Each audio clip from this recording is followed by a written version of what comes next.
ये मौलाना अंसारी जी का बयान, आपने एक तो ये कहा कि चुनाव नजदीक है, ऐसे में ऐसे तमाम बयान आ रहे हैं फायदा लेने के लिए, ये किस पार्टी को जो है वो फायदा पहुंचाएंगे ये भी बताइएगा।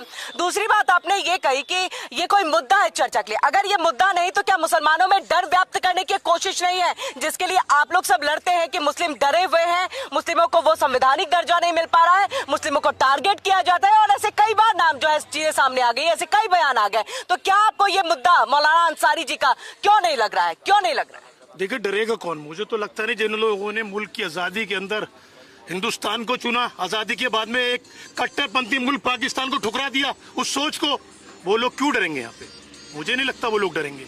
तो फिर क्यों कह रहे हैं मौलाना अंसारी? ये देखिए 14 के बाद फिर मौलाना अंसारी क्यों, और उसी के साथ ये किस पार्टी के लिए फायदा होगा इसको? मैं वही आपको जवाब दे रहा हूँ, आपने पूरी बात तो नहीं दी।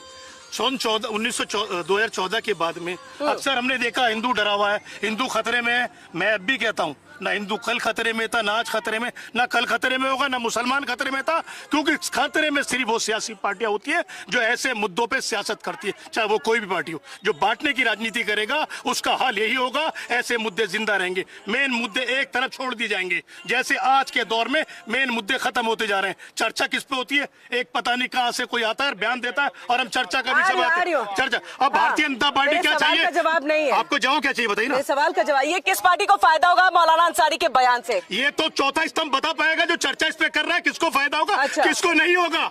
देश को चाहिए रोजगार, देश को चाहिए गरीबी से बाहर इसका फायदा क्या कांग्रेस और समाजवादी पार्टी और पीस पार्टी जो कि सेकुलरिज्म की बात कहते हैं, अगर उत्तर प्रदेश से चले गए बंगाल, बिल्कुल अगर इसका फायदा बिल्कुल, अब ये कह रहे हैं आपसे तो मैंने 4 बार मौका दे दिया आपको तो 4 बार मौका दे दिया मोहम्मद अंसारी, आप आसिफ जी आप तो बार घूम रहे हैं।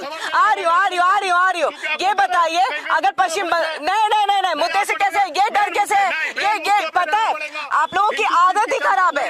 आपसे 4 बार मैंने एक ही सवाल पूछा, आपने इसका जवाब नहीं दिया। 4 बार एक ही सवाल पूछा, नहीं 4 बार पूछा आपने इसका जवाब नहीं दिया। मोहम्मद आसिफ जी 4 बार पूछा, आपने जवाब नहीं दिया। चलिए ठीक है, आएंगे आपके पास, आप जवाब ही नहीं दे रहे ना, मैं बार बोल रही हूँ, आप घुमाए जा रहे, गोल चीजें घुमा रहे। आप मुझे बताइए किसका फायदा होगा? मोहम्मद आसिफ जी की ही बात को मैं आगे बढ़ाती हूँ। मैं मौलाना के बात को सिरे से खारिज करता हूँ, पहली बात। दूसरी बात, इससे फायदा किसको होगा? इस देश के गद्दारों को फायदा होगा, जो देश को तोड़ना चाहते हैं, जो ये देश का ये जो खूबसूरत गुलदस्ता है, जो इनको बिखेरना चाहते हैं, उनको इससे फायदा होगा। ये होने नहीं पाएगा। हम